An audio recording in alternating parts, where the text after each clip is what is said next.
வணக்கம். இன்றைக்கி நாம் பார்க்குறது வந்து பார்த்திங்கன்னா வானவில் பூரி. இதுக்கு நமக்கு தேவையானது வந்து பார்த்திங்கன்னா கேரட்டு, அது கூட மஞ்சள், அடுத்து வந்து பார்த்திங்கன்னா கீரை. நான் வந்து முருங்கைக்கீரை எடுத்துக்கிறேன், பாலாக்கீரை எடுத்துக்கலாம், பசிலிக்கீரை எடுத்துக்கலாம், ஏதோ ஒரு கீரை எடுத்துக்கலாம், பீட்ரூட்டு, கோதுமை மாவு. இப்போ இது எல்லாத்தையும் தனித்தனியாக நம்ம இந்த மூணையும் தனித்தனியாக தண்ணி இல்லாமல் அப்படியே பேஸ்ட்டாக அரைச்சி வச்சுக்கணும். ஃபஸ்ட்டு கேரட்டை வந்து பார்த்திங்கன்னா கேரட்டையும் மஞ்சளையும் ஃபைன் பேஸ்ட்டாக அரைச்சிக்கிறோம். அதுக்கப்புறம் பீட்ரூட்டை அதே மாதிரி ஃபைன் பேஸ்ட்டாக அரைச்சிக்கிறோம். கீரையை ஃபைன் பேஸ்ட்டாக அரைக்க போகிறோம். கீரையை அரைக்கும் போது என்ன பண்ணலாம், ஒரு 2 மிளகு, 4 ஜீரகம், வேணா இன்னும் 2-3 போட்டுக்கலாம். என்னென்னா கொஞ்சம் ஜீரண சக்திக்கு இதெல்லாம் வந்து ரொம்ப உதவியாக இருக்கும். இதையும் வந்து பார்த்திங்கன்னா ஃபைன் பேஸ்ட்டாக அரைச்சிக்கிறோம். இப்போ மாவு கொட்டிக்கிறோம்.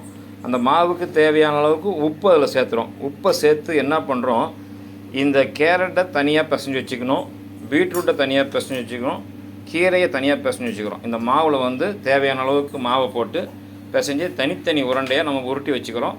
சாதா மாவும் கொஞ்சம் உருட்டி வச்சுக்கிறோம். மொத்தம் 4 உருண்டையை நம்ம உருட்டிக்கிறோம். இப்போ இந்த 4ஐயும் பார்த்திங்கன்னா கோதுமை மாவோட போட்டு ஃபைன் பேஸ்ட்டாக இது பண்ணிட்டோம். 4னா வந்து பார்த்திங்கன்னா இது வந்து கேரட்டு, இது வந்து கீரை, இது பீட்ரூட்டு, இது நார்மல் மாவு. இதை 4ஐயும் சம அளவு அப்படியே பிசைஞ்சு வச்சிடணும். ஒரு அரை மணி நேரம் இதை அப்படியே பிசைஞ்சு வச்சிடணும். அப்போ தான் வந்து பார்த்திங்கன்னா ஒன்றோட ஒன்று மிங்கிள் கரெக்டாக ஆகும். அப்படியே ஒரு அரை மணி நேரம் அதை அப்படியே வச்சுருவோம். இந்த மாதிரி உருட்டி வச்சுருந்த மாவை என்ன பண்ணணும், இந்த மாதிரி பெருசாக நம்ம செஞ்சு ஒன்று மேலே ஒன்று நம்ம வந்து அது மாதிரி ஸ்டஃப் பண்ணிக்கணும். முதல்ல வெள்ளை மாவு தேய்ச்சாச்சு, அடுத்தது பச்சை மாவை தேய்ச்சி இது மேலே அப்படி போட்டுடுறோம். அடுத்தது என்ன பண்ணுறீங்க, மஞ்சள் கலர் மாவு. இப்போ பார்த்தீங்கன்னா முதல்ல வந்து பார்த்தீங்கன்னா பீட்ரூட்டு, அதுக்கப்புறம் கேரட்டு, கீரை, நார்மல், இந்த 4ஐயுமே தேய்ச்சி ஒன்று மேலே ஒன்று போட்டுக்கிறோம். போட்டுக்கிட்டு என்ன பண்ணுறோம், அழகாக இப்படி ரோல் பண்ணுறோம்.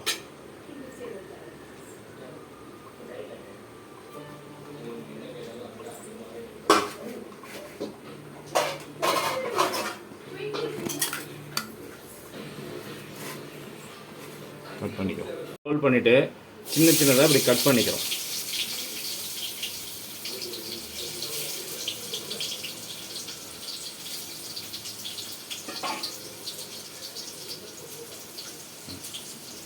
இப்போ அழகாக பார்த்தீங்கன்னா இந்த மாதிரி கட் பண்ணி சின்ன சின்ன பீஸாக கட் பண்ணிக்கணும்.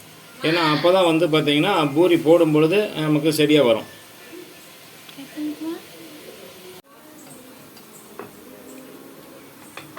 மிஷினில் வச்சு அப்படியே அமுத்தி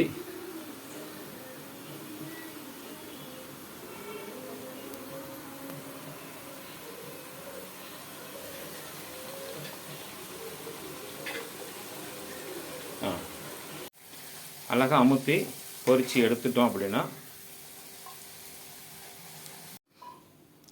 வண்ண ரெயின்போ பூரி. ஏன்னா ரெயின்போ பூரி அப்படின்னு சொல்கிறீங்களே, இதில் 7 கலர் இல்லையே அப்படின்னு பார்த்தா, இப்போ இதில் நான் போட்டிருக்கிறது 4 கலர்.